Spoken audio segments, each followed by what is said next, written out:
Hello everyone, and welcome to Blockchain Minute. This is your host Shabor, and today I will show you how to install a SpectreSecurityCoin wallet on a Windows device. So let's get started.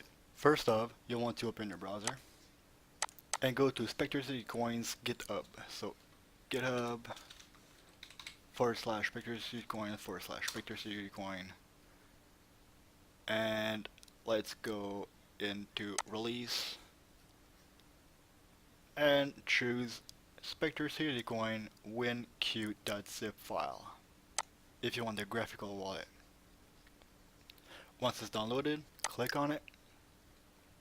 You can press X here, extract to. I'll use my desktop. OK. And then you can close this, you can close your browser. And now your SpectreSecurityCoin wallet is here.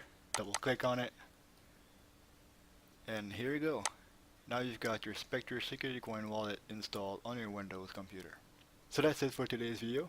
If you liked it, leave a like. If you didn't like it, you know what to do. And subscribe for more videos. I'll see you in the next one.